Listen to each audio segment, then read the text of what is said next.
Hello दोस्तों, नमस्कार। आप सभी का आइडियल इंस्टीट्यूट के यूट्यूब चैनल पर स्वागत है। दोस्तों, लास्ट क्लास में मैंने आपको बजट टॉपिक समझाया था।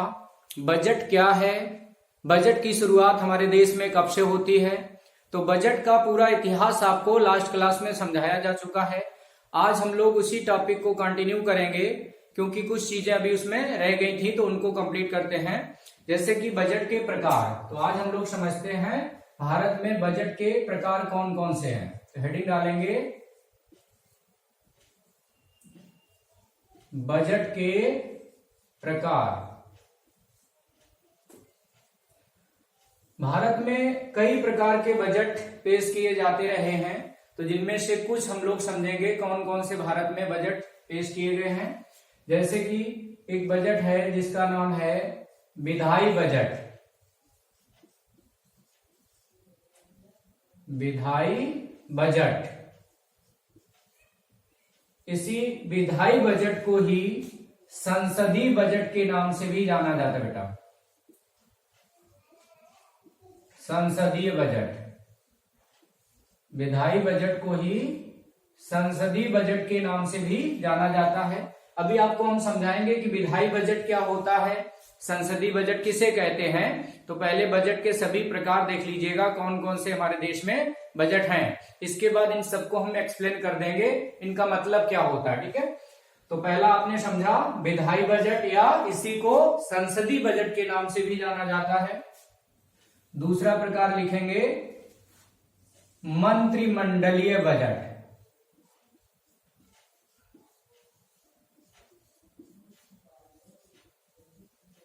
मंत्रिमंडलीय बजट। तीसरा प्रकार है शून्य बजट। शून्य बजट। और चौथा प्रकार लिखेंगे आउटकम बजट।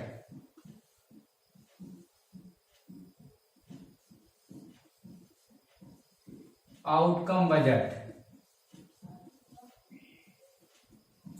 पांचवा प्रकार होता है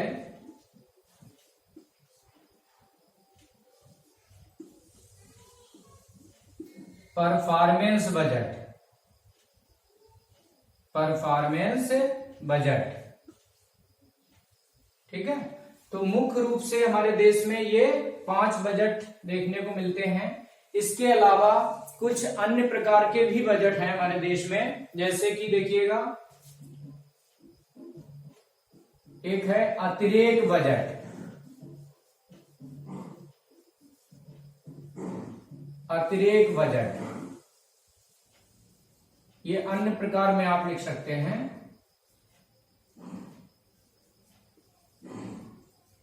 अन्य प्रकार, मुख्य रूप से ये 5 प्रकार के बजट हैं हमारे देश में। कुछ अन्य प्रकार के भी बजट हैं, जैसे कि अतिरेक बजट। ठीक है, इसके बाद लिखेंगे अतिरेक बजट के बाद घाटे का बजट। अगला बजट का प्रकार लिखेंगे घाटे का बजट।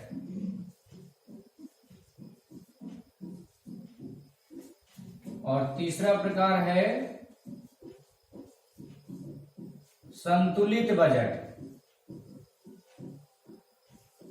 संतुलित बजट। ठीक है, तो ये कुछ अन्य प्रकार भी हैं बजट के, इनको भी समझेंगे। पहले आप देखिएगा, ये मुख्य रूप से हमारे देश में ये बजट पाए जाते हैं। विधायी बजट या संसदीय बजट, मंत्रिमंडलीय बजट, शून्य budget, outcome budget, performance budget. चलिए अब इन्हीं को समझते हैं, इनको एक्सप्लेन करते हैं, इनका मतलब क्या होता है। ठीक है, तो सबसे पहले आप लोग हेडिंग डालेंगे विधायी बजट।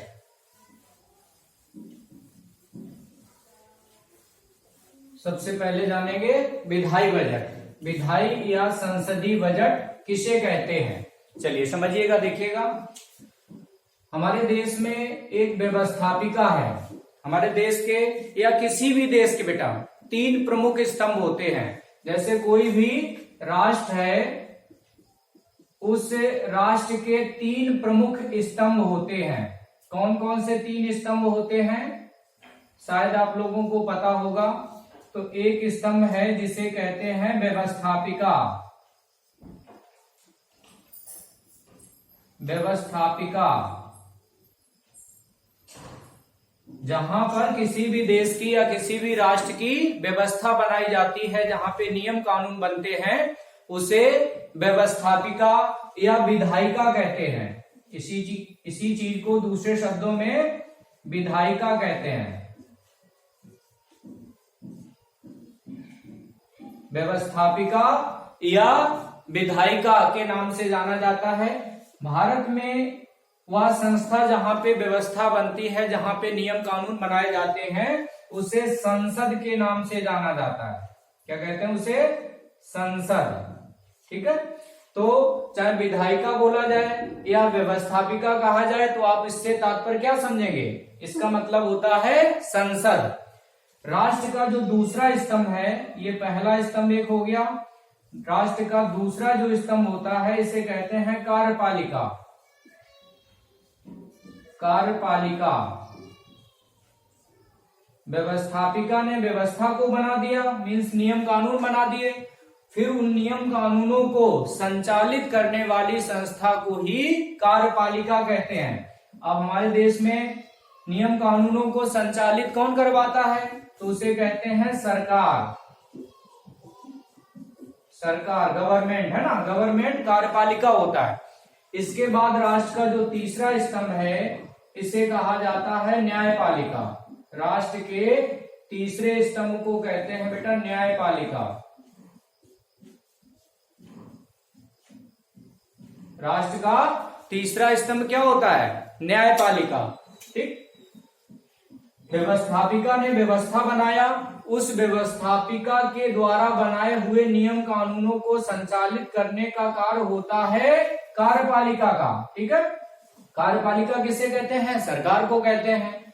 अगर सरकार या कार्यपालिका व्यवस्थापिका के द्वारा बनाए हुए नियम कानूनों के हिसाब से जब कार्य संचालित नहीं करती है, तब राष्ट्र का तीसरा स्तंभ हस्तक्षेप करता है, जिसे न्यायपालिका के नाम से जाना जाता है। और हमारे देश में जो सबसे बड़ी न्यायपालिका है, उसका नाम है सर्वोच्च न्यायालय, या इसी को सुप्रीम कोर्ट कहते हैं।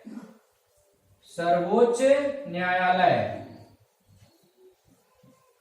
हमारे देश की सबसे बड़ी न्यायपालिका सुप्रीम कोर्ट है, सर्वोच्च न्यायालय है। ठीक है। चलिए, तो देखिएगा, विधायिका या संसद का मतलब क्या है वो आपको मैंने यहाँ पे समझा दिया है।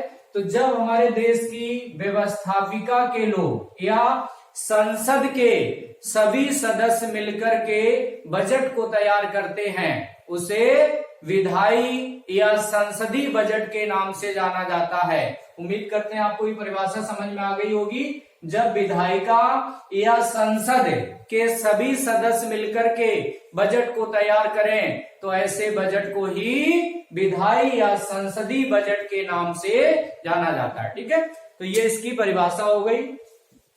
इसके बाद दूसरा बजट देखेंगे।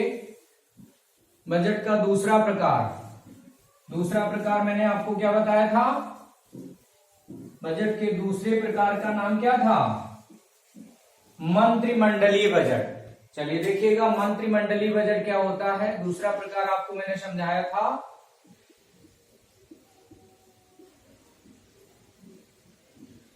मंत्रिमंडलीय बजट। चलो देखो, इसको समझो। मंत्रिमंडलीय बजट किसे कहते हैं? जो हमारी मंत्रिमंडल है, शायद आप लोग समझते होंगे मंत्रिमंडल क्या है। ठीक है। तो मंत्रिमंडल है ना। चलो, अगर नहीं पता है तो इसको मैं थोड़ा समझा दे रहा हूं। मंत्रिमंडल किसे कहते हैं? ठीक है। मंत्रिमंडल क्या है, इसको थोड़ा समझ लीजिएगा। ठीक है। जो आपकी मंत्री परिषद होती है, मंत्री परिषद का नाम आप लोगों ने सुना होगा। ठीक है। मंत्री परिषद में 3 प्रकार के मुख्य रूप से मंत्री होते हैं। जो मंत्री परिषद है, इसमें मंत्रियों के प्रकार की बात करें तो 3 प्रकार के मुख्य रूप से मंत्री होते हैं। एक होता है कैबिनेट मंत्री। कैबिनेट मंत्री, ठीक है। दूसरा होता है राज्य मंत्री,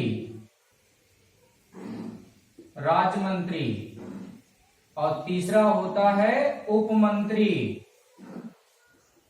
उप मंत्री, ठीक है। तो इन तीनों प्रकार के मंत्रियों के समूह को ही मंत्री परिषद कहते हैं। तीनों प्रकार के मंत्रियों के समूह को क्या कहते हैं? मंत्री परिषद कहा जाता है। कैबिनेट मंत्री क्या होता है? जब किसी मंत्री को किसी विभाग का मालिक बना दिया जाता है ना, तो ऐसे मंत्री को कैबिनेट मंत्री के नाम से जाना जाता है। भारत में सामान्यतः 20 से 25 मंत्री कैबिनेट मंत्री में शामिल होते हैं और 20 से 25 लोग राज्य मंत्री होते हैं, 20 से 25 लोग उप मंत्री होते हैं। तो ऐसे मंत्री जो किसी विभाग के मालिक बना दिए जाते हैं उन्हीं को कैबिनेट मंत्री के नाम से जाना जाता है, ठीक है। कैबिनेट मंत्रियों के अधीन कार्य करने वाले मंत्रियों को राज्य मंत्री के नाम से जाना जाता है ना। इन्हीं के अंडर में जो मंत्री होते हैं उन्हें राज्य मंत्री के नाम से जाना जाता है। और तीसरा प्रकार यहाँ पे लिखा हुआ है उप मंत्री। तो ये जो उप मंत्री होते हैं ये मंत्रालय के कार्यों को सीख रहे होते हैं। इन लोगों का सहयोग करने के लिए इन मंत्रियों की नियुक्ति की जाती है, तो इन्हें उप मंत्री के नाम से जाना जाता है, ठीक है। तो इन तीनों मंत्रियों के समूह को भारत में क्या कहा जाता है? मंत्री परिषद कहा जाता है। चलो, इसके बाद यहाँ पे मैंने सबसे पहले लिखा है कैबिनेट मंत्री।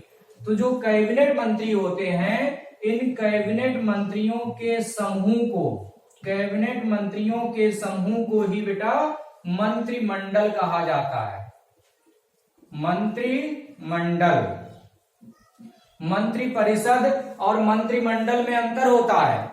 मंत्री परिषद में ये तीनों प्रकार के मंत्री शामिल होंगे। तीनों प्रकार के मंत्रियों के समूह को मंत्री परिषद कहते हैं, जबकि केवल कैबिनेट मंत्रियों के समूह को मंत्रिमंडल कहा जाता है। और मंत्रिमंडल में कितने लोग मंत्री होते हैं? तो सामान्यतः 20 से 25 लोग, 20 से 25 लोगों को कैबिनेट मंत्री में शामिल किया जाता है और कैबिनेट मंत्रियों के समूह को ही मंत्रिमंडल कहा जाता है। तो अब आपके समझ में आ गया होगा मंत्रिमंडल क्या होता है ना। चलिए अब देखिएगा मंत्रिमंडलीय बजट क्या है। तो जब मंत्रिमंडल के, ध्यान दीजिएगा, जब मंत्रिमंडल के सभी सदस्य मिलकर के बजट को बनाएं, है ना, या तैयार करें, जब मंत्रिमंडल के सभी सदस्य मिलकर के बजट को बनाते हैं, ऐसे बजट को ही मंत्रिमंडलीय बजट के नाम से जाना जाता है, ठीक है। तो यह है मंत्रिमंडलीय बजट की परिभाषा। इसके बाद तीसरा प्रकार मैंने आपको समझाया था बजट का। जो तीसरा प्रकार है इसका नाम है शून्य बजट। तीसरा प्रकार क्या बताया गया आपको? शून्य बजट, ठीक। देखिएगा, जब सरकार, ध्यान दीजिए, जब सरकार पूर्व वर्ष की उपलब्धियों को शून्य मानकर, पूर्व वर्ष मतलब जो वर्ष व्यतीत हो चुका है ना, तो जब सरकार पूर्व वर्ष की अपनी उपलब्धियों को शून्य मान करके नए सिरे से बजट का निर्माण करती है, उसे शून्य बजट के नाम से जाना जाता है। भारत में पहली बार शून्य बजट 1985 के वर्ष में पेश किया गया था। हमारे देश में पहली बार शून्य बजट कब आया? तो 1985 के वर्ष में पहली बार हमारे देश में शून्य बजट पेश किया गया था। क्या वर्तमान समय में ऐसा बजट है? अगर आपसे पूछा जाए क्या वर्तमान समय में शून्य बजट हमारे देश में पेश किया जाता है? तो नहीं। तो वर्तमान समय में शून्य बजट हमारे देश में नहीं है, लेकिन ये बजट के प्रकार में शामिल है। क्या शून्य बजट कभी आया है? तो 1985 के वर्ष में एक बार शून्य बजट पेश किया जा चुका है। वर्तमान समय में शून्य बजट नहीं है। क्या है शून्य बजट की परिभाषा? जब पूर्व वर्ष की उपलब्धियों को शून्य मान करके नए सिरे से किसी बजट का निर्माण किया जाए तो उसे शून्य बजट के नाम से जाना जाता है। ओके, अगला प्रकार देखिएगा। अगला प्रकार है बजट का आउटकम बजट। चौथा प्रकार मैंने आपको समझाया था आउटकम बजट। देखिएगा आउटकम बजट किसे कहते हैं, ठीक है। किस मद पर कितना धन व्यय किया जाए, किस मद पे यानी किसी भी चीज के लिए कितना धन व्यय किया जाए उसी को मद कहते हैं ना। तो किस मद पे कितना धन व्यय किया जाए इसके लिए जो बजट तैयार किया जाता है उसे आउटकम बजट के नाम से जाना जाता है। समझ में आ गया। किस मद पे कितना धन व्यय किया जाएगा इसके लिए जो बजट पेश किया जाता है उसे आउटकम बजट के नाम से जाना जाता है। ठीक, ये लास्ट के जो दो बजट हैं आउटकम बजट और एक आपको मैंने पांचवा समझाया था परफॉर्मेंस बजट। पांचवा प्रकार क्या बताया था मैंने आपको, परफॉर्मेंस बजट। ठीक, ये दोनों बजट वित्त मंत्री पी चिदम्बरम की देन है। इन दोनों बजट को कौन लेके आया था भारत में, तो पी चिदम्बरम वित्त मंत्री, कांग्रेस सरकार में एक वित्त मंत्री थे जिनका नाम था पी चिदम्बरम। पी चिदम्बरम नाम के वित्त मंत्री, जब ये पी चिदम्बरम हमारे देश के क्या थे, वित्त मंत्री, तो इनके द्वारा ये दोनों बजट लाए गए थे। कौन कौन से, आउटकम बजट और एक परफॉर्मेंस बजट। आउटकम बजट मैंने आपको समझा दिया, किसे कहते हैं आउटकम बजट, तो किस मद पे कितना धन व्यय किया जाएगा इसके लिए जो बजट पेश किया जाता है उसे आउटकम बजट कहते हैं। पांचवा प्रकार है बेटा परफॉर्मेंस बजट। देखिएगा परफॉर्मेंस बजट किसे कहते हैं, आउटकम बजट ने, कौन से बजट ने, आउटकम बजट ने, आउटकम बजट ने अपने द्वारा बताया, इसमें बताया गया था ना किस मद पे कितना धन व्यय किया जाएगा, तो आउटकम बजट ने अपनी उपलब्धियों को कहां तक प्राप्त किया है, आउटकम बजट ने अपनी उपलब्धियों को कहां तक प्राप्त किया है उसके लिए जो बजट पेश किया जाता है उसे परफॉर्मेंस बजट के नाम से जाना जाता है। ये दोनों का एक दूसरे से लिंक रहेगा, किस मद पे कितना धन व्यय किया जाएगा इसके लिए जो बजट पेश होता है उसे आउटकम बजट कहते हैं। आउटकम बजट ने अपनी उपलब्धियों को कहां तक प्राप्त किया है इसके लिए जो बजट पेश होता है उसे परफॉर्मेंस बजट के नाम से जाना जाता है। ये दोनों बजट किसके द्वारा लाए गए थे हमारे देश में, तो वित्त मंत्री पी चिदम्बरम के द्वारा ये दोनों बजट हमारे देश में लाए गए थे। तो उम्मीद करते हैं पांचों बजट के प्रकार आप लोगों के समझ में आ चुके होंगे। इसके अलावा देखिए हमारे देश में कुछ अन्य प्रकार के बजट और पाए जाते हैं, इनको भी समझ लेते हैं। जैसे लिखा है अतिरेक बजट। अतिरेक बजट किसे कहते हैं इसको समझ लेते हैं।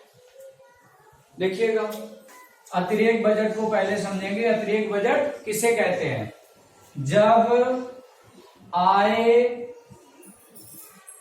इज ग्रेटर देन व्यय, आय मतलब इनकम और व्यय मतलब खर्चा, तो जब इनकम ज्यादा होती है, आय ज्यादा हो और व्यय कम होता है, तो ऐसी स्थिति में जो बजट बनता है उसे अतिरेक बजट के नाम से जाना जाता है। ऐसे बजट को ही क्या कहते हैं, अतिरेक बजट कहते हैं।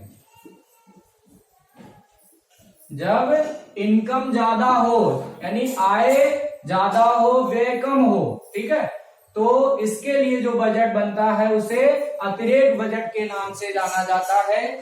ऐसा हमारे देश में सबसे पहली बार उत्तर प्रदेश राज्य के एक मुख्यमंत्री थे जिनका नाम था श्री मुलायम सिंह यादव।